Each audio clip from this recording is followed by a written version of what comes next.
Bem-vindo ao Papo Espírita, a espiritualidade na sua vida.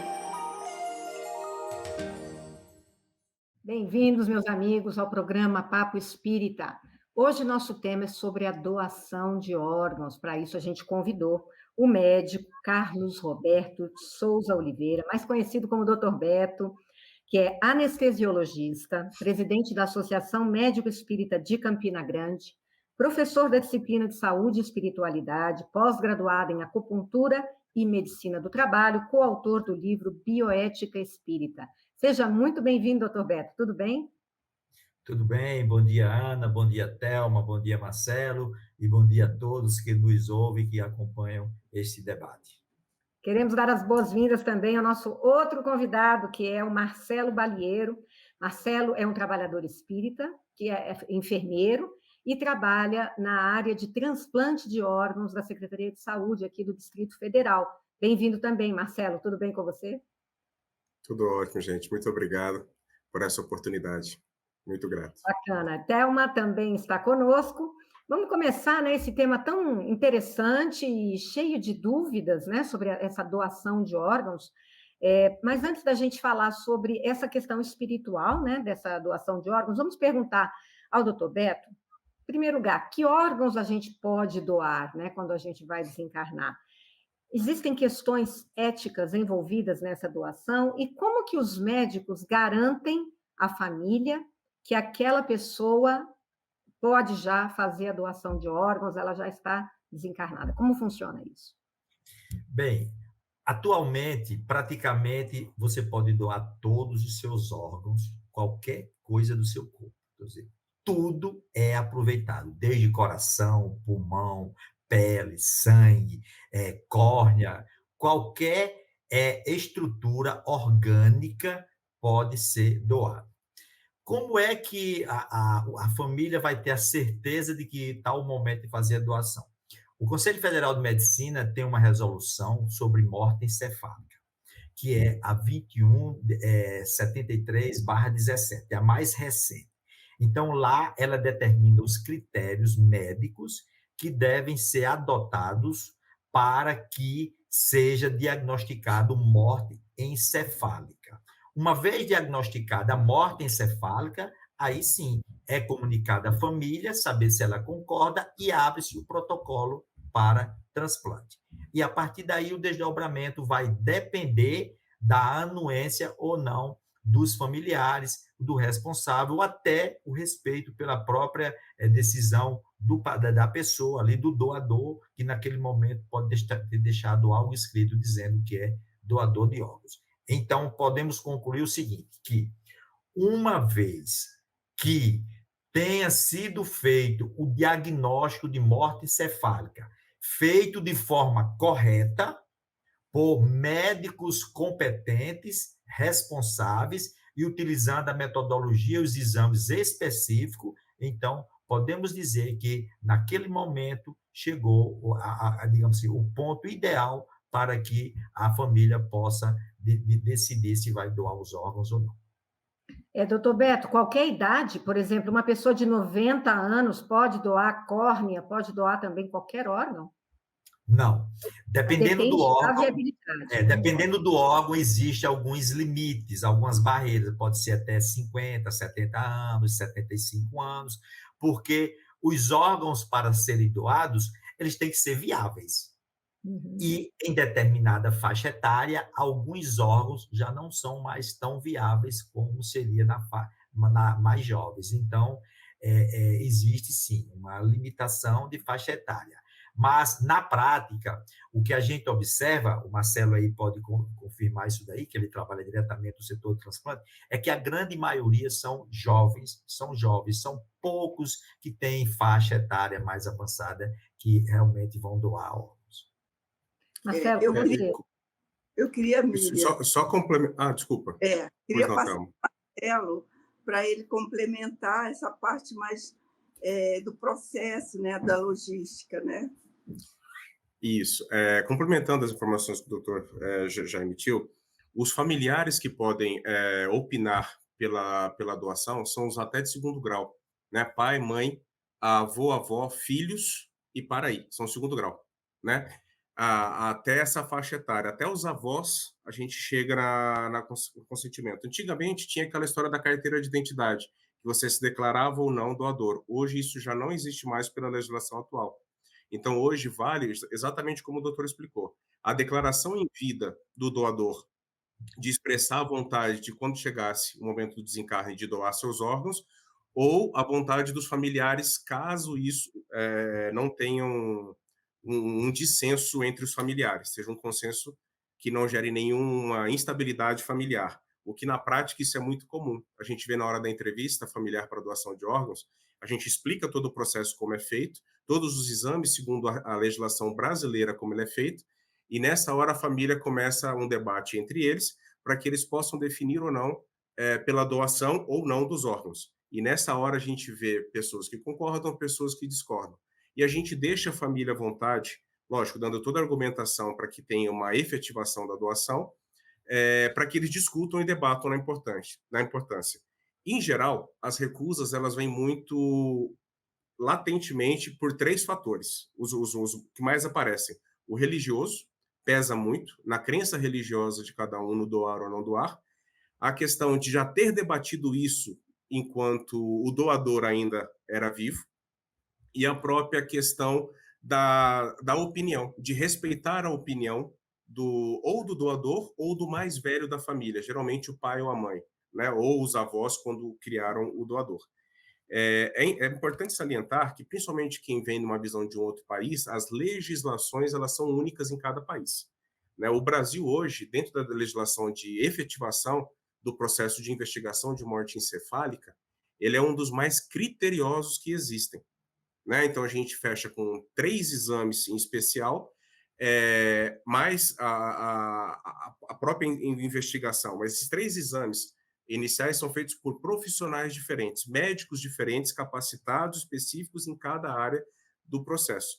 E mais alguns exames de laboratório, bem como exames de imagem, que são obrigatórios dentro da legislação. É importante salientar que é uma conversa que hoje a gente não tem em casa, né? A gente não conversa sobre o morrer. E geralmente a gente entra numa hora triste, tentando, mesmo numa hora triste, tirar um proveito desse momento para que você, aqui no Distrito Federal, por exemplo, para que no mínimo outras 6 pessoas possam se beneficiar de uma notícia triste para uma família, mas uma notícia positiva para outra família. Eu queria passar para o doutor Beto, já para a gente começar a refletir sobre essa questão espiritual, né? A doutrina espírita estimula a doação de órgãos, né? A gente tem relatos, por exemplo, que Chico Xavier falou sobre doação de órgãos e relatos de espíritos que doaram e foram beneficiados, né? Doutor Beto, fala mais sobre isso. Por que é importante a doação de órgãos? Porque apesar da gente achar, nossa, mas e o meu perispírito, que é ligado ao meu corpo físico, como é que ele fica quando um pedaço de mim sai? Explica isso, por favor. Bem, vamos começar por parte, né?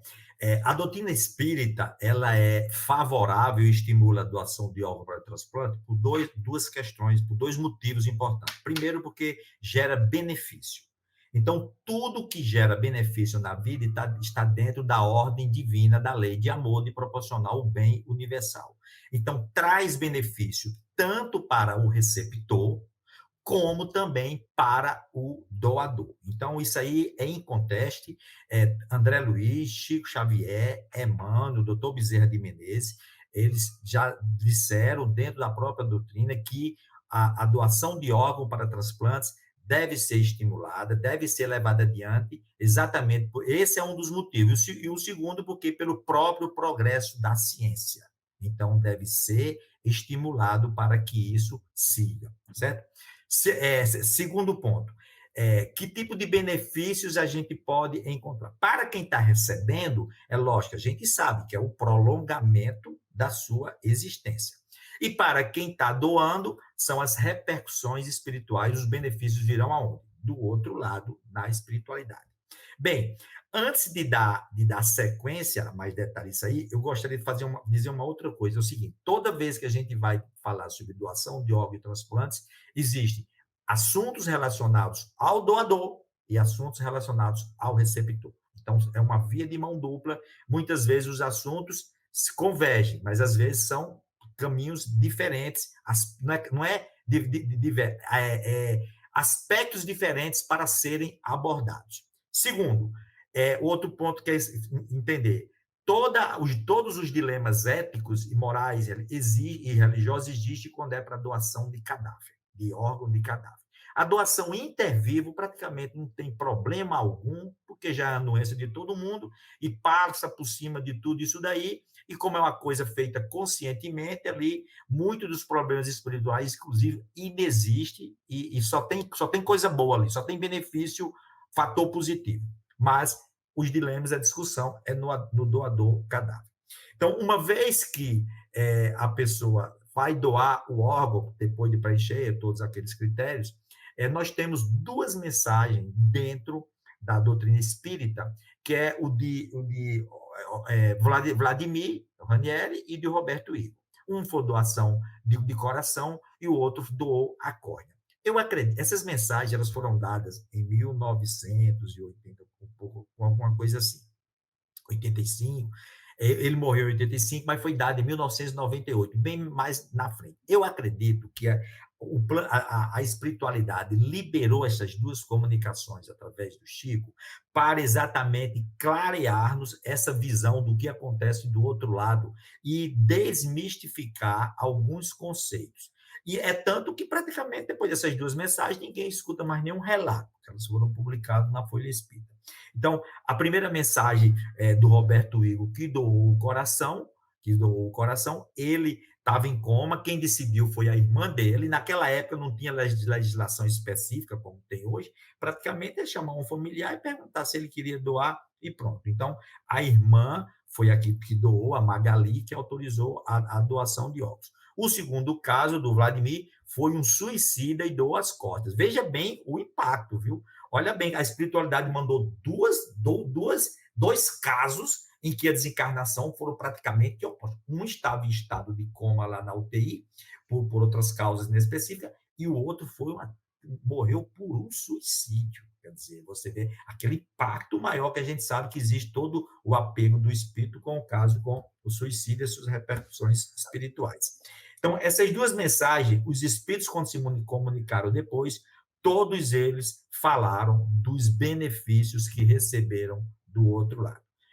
Quando aconteceu. A primeira, do coração, de Magali.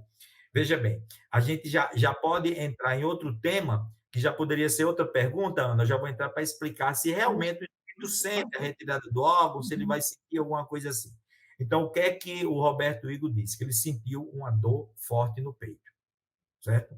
Do outro lado. Depois, o pai dele chegou para ele, foi explicar o que é que tinha acontecido. Durante o momento do processo doloroso, a equipe espiritual foi lá com magnetismo curativo e aliviou a dor. Depois, o pai dele chegou e explicou, e disse que aquele momento foi o momento da retirada do coração. E explicou que o pai dele já estava desencarnado, né? Que foi a irmã dele, Magali, que autorizou, tal, explicou o benefício que estava proporcionando para o diretor.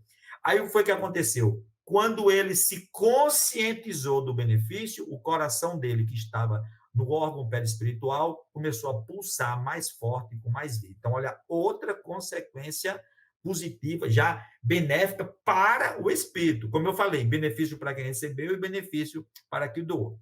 O benefício dele chegou a tal ponto, o alívio, a força, o alívio, o ânimo, a visão de vida se ampliou tanto em relação a que ele chega a dizer, agradeceu a irmã dele por ter doado, e chegou a dizer que se ele se arrependeu por não ter doado tudo, ter doado tudo do corpo dele, porque certamente ele estaria mais forte, mais robusto e se recuperava com mais rapidez no plano espiritual. Esse foi um resumo da mensagem de Roberto Igor. Vamos lá para o Vladimir. Veja bem, Vladimir tirou a sua vida com um tiro no peito, um projétil. Aí o que é que ele disse? E as suas córneas foram retiradas e doadas lá, um doador anônimo, para uma pessoa que ele não sabia nem quem era.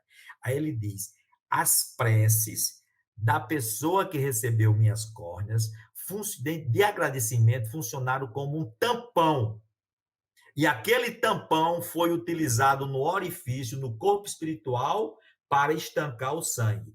A gente sabe aqui que, nos casos de desencarne, principalmente de suicídio, fica a memória no perispírito do último ato, e aquilo é uma lembrança que fica inestancável. Então, o sangue ficava jorrando sem parar. Se você morreu afogado, você fica procurando ar sem parar. E assim vai, dependendo da natureza da morte. Então, aquele sangue que ficou lá no corpo espiritual, naquela ferida, jorrando, que nunca acabava, as preces funcionaram como um tampão. Então, olha aí, outra coisa que proporciona alívio e benefício para o espírito que doa. Magnetismo curativo, tira dor, esclarecimento, aumenta a robustez dos órgãos e as preces de quem fica, que formou esse tampão.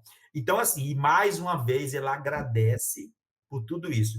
Mesmo num caso de suicídio, onde a morte foi praticamente traumática, antecipada, e o espírito ainda estava ligado ali ao corpo durante um certo tempo, mas mesmo assim trouxe benefício para ele. Você quer falar, Marcelo, alguma coisa? Eu acho que eu e a Thelma participamos do mesmo grupo na comunhão. A gente já teve a oportunidade de conversar com pacientes que também doaram. E nesse caso eu era orientador, ele veio me cobrar por que eu tinha participado do processo de doação. E exatamente como o doutor descreveu nas duas histórias, a espiritualidade, né, que orienta o grupo, ela vem exatamente esclarecer a questão da importância do ato que ele teve e o quão rápido é a recuperação com a tomada de consciência do espírito, da aceitação da acolhida após o desencarne. A impressão que dá que quando isso acontece fica mais leve, principalmente em casos de desencarne traumático, né, como suicídios, acidentes graves, enfim. E nós já tivemos nesse grupo. E é estranho a gente se sentir cobrado, né? Por que vocês fizeram isso sem a minha autorização? Só que, na verdade, a autorização foi dada, e ele ainda acusava os familiares de ter concordado. Mas quando isso entende, muito pelo contrário, o sentimento de gratidão e o sentimento de poder ter auxiliado e de arrependimento, porque nesse caso também era um suicídio, faz com que o espírito ele se sinta acolhido nesse primeiro impacto. Então é muito interessante a gente ver isso. E eu poderia aproveitar para fazer uma pergunta para o doutor, Claro. nesse momento. Como dito pelo senhor no início, e eu também pactuo dessa ideia, existem aspectos inerentes ao doador e ao receptor. E no plano espiritual, eu acredito que também exista. Como que a gente percebe essa questão de afinidade, uma vez que é uma lei espiritual, né, de afinidade energética? Como que fica essa interação entre doador e receptor nessa afinidade, pleiteando ou imaginando que possa ou não haver rejeição do órgão recebido? Bem, aí é o seguinte, vamos entrar aqui no capítulo das rejeições, né? Para a gente entender. A rejeição, os nossos órgãos, do ponto de vista espiritual e energético, eles preservam todos os seus receptores de identidade, certo? Então, cada órgão meu, o seu, de cada um de nós, tem receptores específicos de identidade que eles obedecem ao comando mental, quer dizer, do espírito, que cada um de nós somos uns espíritos, conforme André Luiz coloca lá em Evolução em Dois Mundos, que as células e os órgãos são entidades infinitesimais que obedecem, tem pensamento individual, mas obedecem ao pensamento complexo que lhes comanda a existência. Então, e esse receptor de identidade, eles vão acompanhar o órgão naquela fase inicial.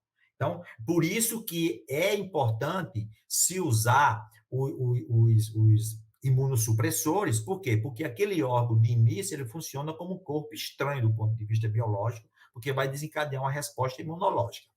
Isso é necessário no início, até que depois o próprio receptor, pelo seu estado mental, comece a conversar com o seu novo órgão. Mentalmente, ele começa a fazer um trabalho de aceitação, de gratidão pelo espírito que doou, receptor, de conversar com as suas células, conversar com o seu novo órgão, para tentar estabelecer uma sintonia. E isso vai levar um certo tempo. Até durante esse processo, várias coisas podem acontecer. Se o espírito se ele estiver revoltado porque ele não queria doar e tirar o órgão dele à força, ele pode, de repente, pelo receptor, pela questão dos receptores de afinidade, quer dizer, de identidade, estabelecer ainda uma afinidade, e ele, ao localizar o órgão dele, pelos processos de afinidade, ele iniciar um processo obsessivo, entendeu? Para que aquele transplante dê errado. Isso daí seria... Por isso que veja como é importante a atitude mental do receptor. Porque o receptor, se existir uma compensação vibratória no sentido de que o espírito que doou está feliz e deseja que fique bom, e o que recebe, agradecer para tentar acomodar o serviço, isso aí se compensa e as possibilidades de sucesso são muito maiores. Mas se houver uma espécie de revolta de quem está doando, a prece de quem está aceitando, o equilíbrio mental, o agradecimento ao doador, pode funcionar como uma barreira, isso é como uma verdadeira proteção obsessiva. Vai criar uma atmosfera psíquica que possa proteger de uma investida. Agora, esse é o primeiro aspecto. Segundo aspecto, tudo isso está submetido à lei de causa e efeito, certo? Por que a lei de causa e efeito? O transplante funciona para o receptor como uma moratória, certo? É como você vai desencarnar aos 65 anos de idade. De repente, o seu rim entra em falência, o seu coração também vai entrar, e ali você vai ter 6 meses, 1 ano de vida, não importa. Mas nesse período, vamos supor que você conquista a oportunidade de um transplante. O que vai ter de anos a mais de vida dali para frente para você é considerado como moratória. Isso é importante do ponto de vista espiritual para o receptor, ter esse entendimento, fazer essas reflexões. Por quê? Porque se ele não fizer um bom uso dos anos de vida físico, que a providência divina está lhe dando como moratória, aquele transplante para ele pode ser até um fator de agravamento do ponto de vista espiritual, karma. Porque se ele não souber aproveitar, ele pode se comprometer mais ainda perante a lei. Mas se ele souber aproveitar aquilo como uma nova oportunidade, uma nova chance, ele pode mudar a vida dele radicalmente para valorizar outros aspectos da vida que talvez ele estivesse enganado. Essa é a reflexão principal que eu faço do ponto de vista espiritual para receptor. Eu conversava isso rotineiramente, eu trabalhei 20 e poucos anos dando anestesia numa equipe de transplante renal.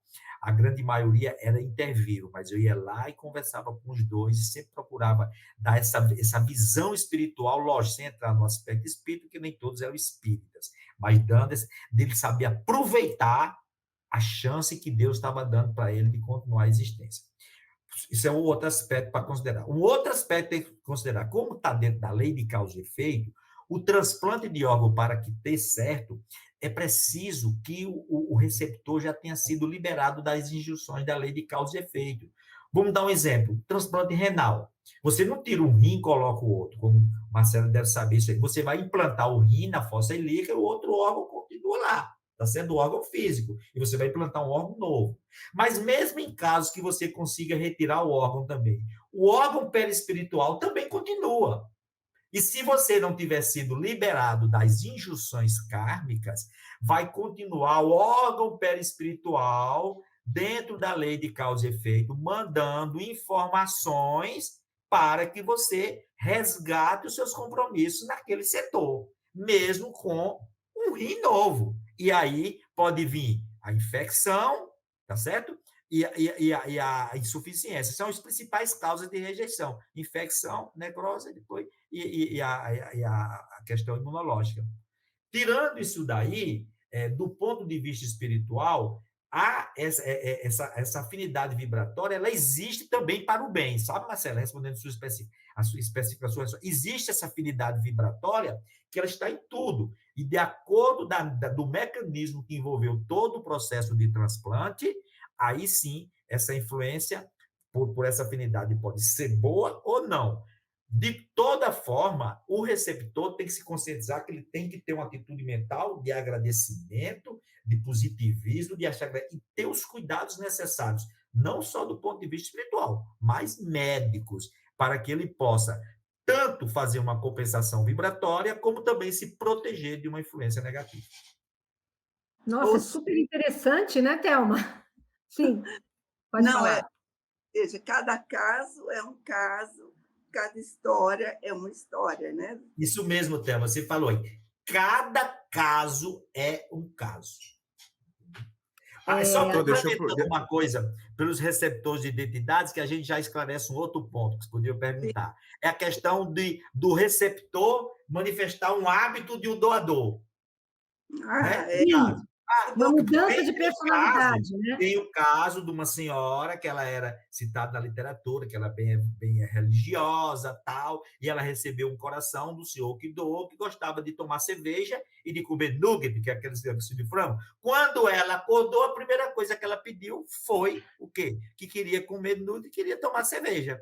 Se a gente for buscar uma explicação para isso aí, quer dizer, essa memória psicológica e espiritual dos órgãos do doador, ela existe nessa fase inicial por causa dos receptores de identidade, até que o organismo comece a assumir um controle definitivo sobre o seu novo órgão, e o processo de renovação do próprio órgão vai alterando esses receptores para que quem assuma o controle seja o receptor. Mas isso aí é possível sim, porque são os receptores de identidade. E se a gente considerar que o transplante de coração, zona das emoções, responsável pela circulação das forças de base. Então, lá está todo aquele parte dos desejos, os gostos e preferências. Isso é natural e a gente consegue hoje compreender do ponto de vista espiritual devido a essa presença dos receptores de identidade.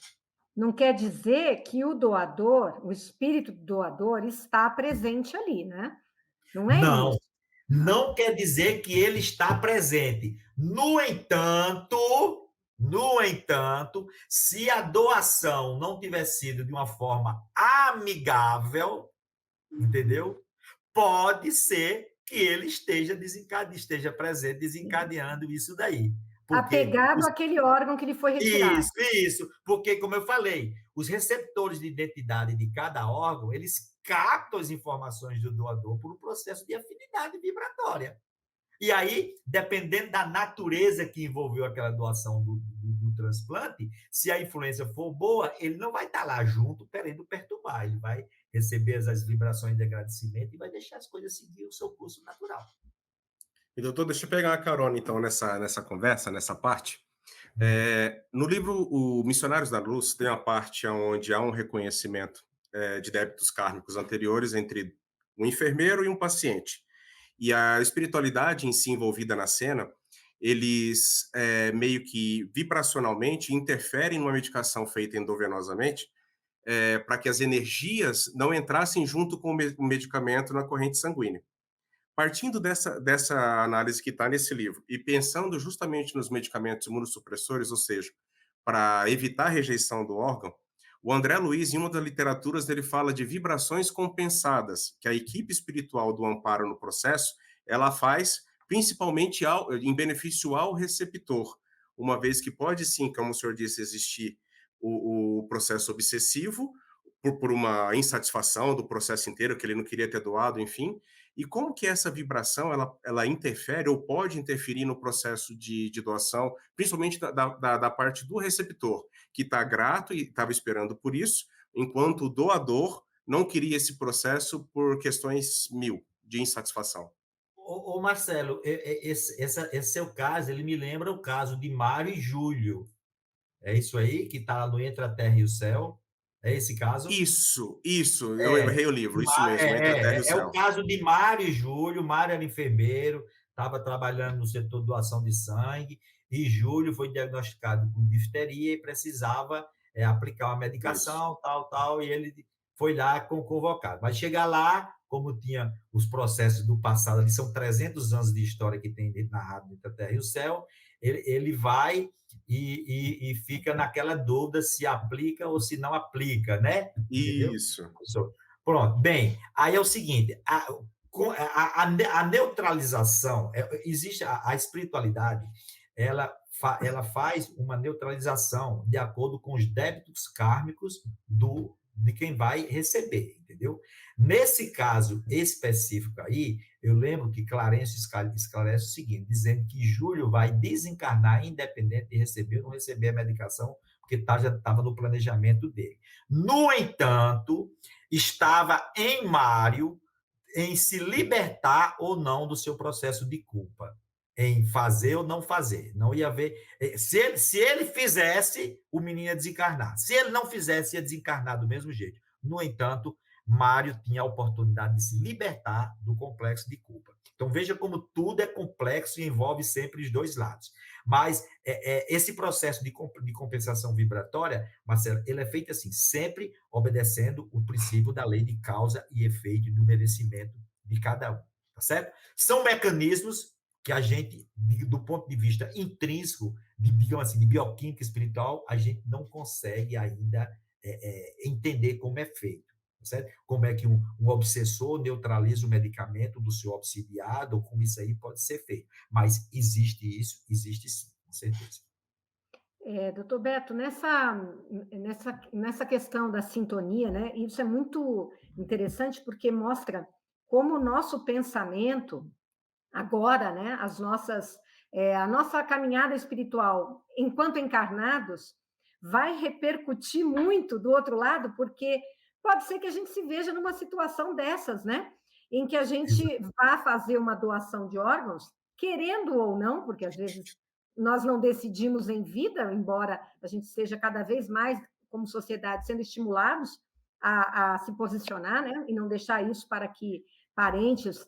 Mas imagina um jovem que desencarna por qualquer motivo, por um acidente, por um suicídio, muitas vezes, ele nem pensou sobre isso, né? E aí ele é convidado, de repente, a fazer essa doação. Convidado não, a família é convidada a fazer essa doação e beneficiar outras pessoas.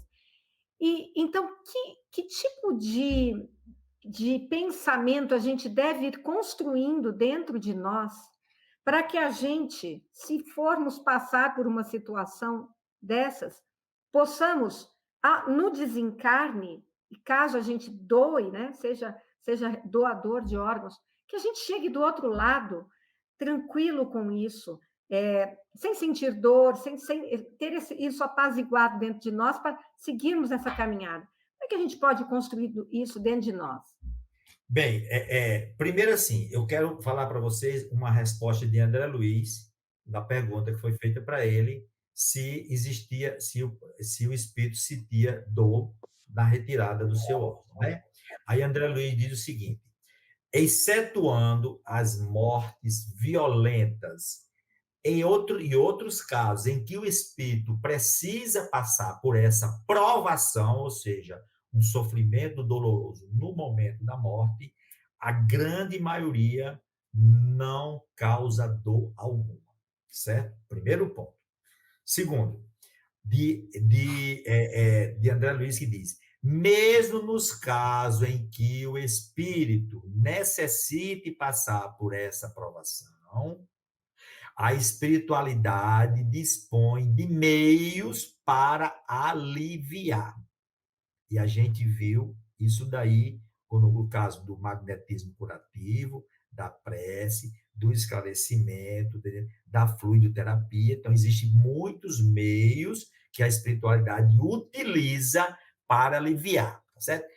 E a espiritualidade vai buscar isso aí, mesmo nas pessoas que tenha necessite passar por essa aprovação, pelo simples fato, por quê? Porque a doação de órgãos está dentro das leis divinas, porque beneficia. Então, nunca esquecer essa palavra, benefício. Então, como gera o bem, mesmo que você necessite passar por aquilo ali, mas naquele momento, aquele ato vai proporcionar um bem. Inicialmente para quem está recebendo, tá certo? Depois vai ser para quem está doando. Esse é o primeiro ponto para a gente chegar. Segundo ponto, as duas mensagens, a de Roberto Igor e Vladimir Ranieri, diz o seguinte, foram espíritos que não manifestaram o desejo de doar. Retiraram a decisão da família. E mesmo assim, inicialmente sentiram alguma coisa, mas depois compreenderam o benefício. Isso mostra que a doação de órgãos, independente de qualquer situação, vai gerar benefício. Para quem recebe, indiscutível. E para quem está doando também. Então, vai gerar benefício sempre, não importa se é naquele ato, se é um ano depois no mundo espiritual, se é quando ele despertar, quando você... vai gerar benefício. No entanto, por respeito à questão do livre-arbítrio, a doutrina espírita recomenda que a doação de órgão deve ser voluntária e consciente, mesmo que os dois exemplos foram involuntários e inconscientes. Veja bem, ó, foram o extremo, mas a doutrina espírita, respeitando o livre-arbítrio de cada um, diz que a decisão deve ser voluntária e consciente. Talvez isso até para nos estimular a um processo de conscientização espiritual, não só naquele ato, mas da própria existência, da própria importância do nosso corpo físico, que o doutor Bezerra diz que de todos os bens que a providência divina nos concede, o corpo físico é o mais importante deles, porque ali é o refúgio do espírito durante a encarnação vai adquirir as suas experiências. Então, a gente passa a valorizar o corpo físico como deve ser valorizado. Se preocupar com os aspectos espirituais da existência. Por quê? Porque os aspectos espirituais é que vai aliviar muito dos aspectos do sofrimento que existe do outro lado, que eu vou explicar para vocês daqui a pouco. Então, assim, é muito importante considerar isso. É um ato de amor, mas deve ser voluntário e consciente. Por quê? Porque quando você faz isso e autoriza, você também já está prevenindo uma outra coisa. O quê? As influências, a afinidade vibratória obsessiva.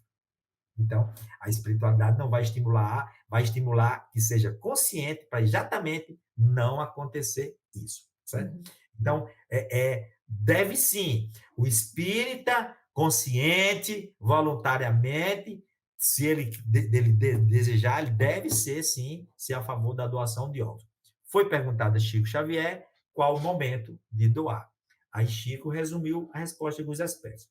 Quando o indivíduo ele não tiver apego a mais nada do seu corpo, ele já tiver desapegado de tudo, não tiver mais nem um desejo de posse, entendeu? Quando ele quiser realmente fazer o bem, não esperar, não cobrar, não receber pagamento nenhum por isso e não esteja interessado nem no muito obrigado. Você sabe que a caridade para a gente tem degraus, né? Tem aquela que a gente vai fazer o bem e a gente quer ouvir o obrigado do outro lado. E quando o cara não diz, aquilo é um mal agradecido, nem obrigado dele, entendeu? Isso a gente ainda está estabelecendo para a gente qual é o pré-requisito que existe, que eu estabeleci para mim para eu fazer o bem. Receber um obrigado. Isso aí é um degrau, até que a gente vai começar a fazer o bem sem esperar a resposta. Quando a gente chega nessa fase, nesse nível, de você realmente está interessado apenas em fazer o bem, não tem apego nem à sua vida material, no seu corpo, é o momento de doar, assim diz Chico Xavier, certo? Então, se ainda tiver mais um minutinho para completar a resposta, para explicar a questão do sofrimento que eu falei para vocês, que eu vou mandar como dever de casa estudar, ler o livro lá, Céu e Inferno, do capítulo que fala a passagem. Kardec dá um tratado ali sobre desencarnação. Então, em resumo, o que é que ele diz? O seguinte: o que existe uma força de aderência entre o perispírito e o corpo físico, tá certo? Quanto maior essa força de aderência, maior será o sofrimento do espírito no processo desencarnatório. Então, tudo que você fizer para diminuir esta afinidade que existe, que vai aumentar essa força de aderência, o seu desencarne vai ser suave. Vai ser como se você estivesse desatando a união do espírito com o corpo físico.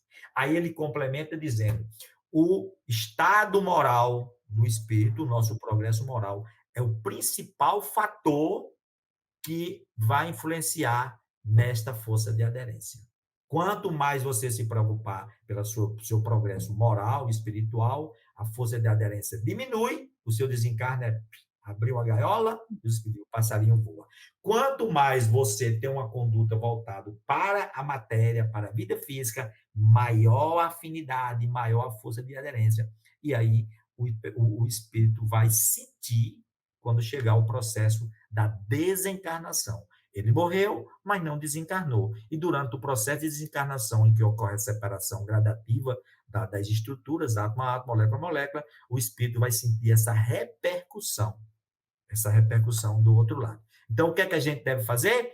Se nós queremos ser doadores natos, não sentir nada, quando chegar o momento, primeiro ponto, se preocupar pela sua autotransformação moral, pelo seu progresso espiritual e voluntariamente, consciente, de uma forma amorosa, deixar seus órgãos viáveis para beneficiar uma pessoa quando a gente partir, porque não vai ter mais uma serventia para a gente. Maravilha, tomara que todo mundo que está nos escutando receba essa mensagem, né? Eu queria também finalizar, porque a gente já concluiu o nosso tempo, é um tema super interessante, queria aproveitar mais a presença do Dr. Beto, quem sabe numa outra oportunidade, mas queria só perguntar também ao Marcelo sobre essa realidade aqui no Distrito Federal. As pessoas doam voluntariamente? O que você sente na tua prática? No Distrito Federal, a interação da nossa equipe com as famílias ela tem sido muito boa. Né? Em alguns momentos, a gente chegou a zerar a fila de doação de córneas, diminuir para 1/5 do volume da fila de rim, só que e a gente ficou em segundo lugar de transplantes nacional de fígado. Né? Então, a receptividade da população no Distrito Federal ela é boa. Mas com o advento da pandemia, ficou muito mais difícil o acesso à família, o processo de doação, principalmente na análise do doador, ficou mais rigoroso e houve uma queda nas possibilidades de doação. Então, o que a gente hoje pleiteia muito nas campanhas, e a gente está nessas 2 últimas semanas junto à população fazendo esses apelos, é justamente para essa tomada de consciência da importância da doação de órgãos, para que a gente retome a um patamar antes da pandemia, em volume, claro, não em rigor de processo, mas em volume de doações, mas para que eles discutam isso, principalmente entre os seus, enquanto eles ainda têm a possibilidade de encarnados, né? Usando a nomenclatura que a gente usa na doutrina. Para que isso, hoje, por exemplo, na Espanha, a gente tem o falar sobre o transplante, o falar sobre o desencarne, dentro da escola do ensino fundamental 1. Já começa a importância do esclarecimento das crianças no ensino fundamental 1 sobre a importância da doação de órgãos, sobre a importância do transplante. E hoje é um dos países, a Espanha nisso, mais desenvolvidos. Por quê? Tornou o assunto social. Tornou o assunto um assunto do dia a dia.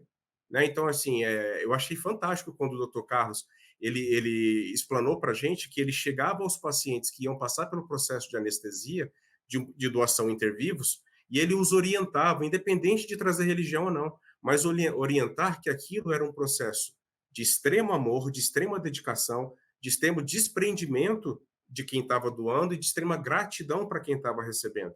E, com certeza, nesse momento, que é um momento educativo, essas duas partes, o doador e o receptor, levavam para os seus a importância dessa visão.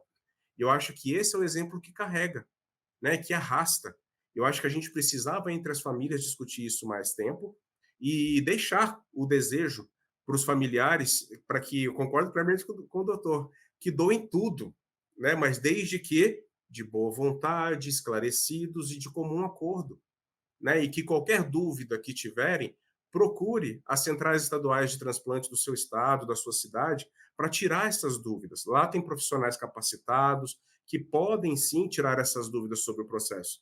E lembrando que a principal motivo de existência das centrais estaduais de transplante, ele não é inicialmente o transplante em si, mas garantir que o transplante ocorra de maneira segura.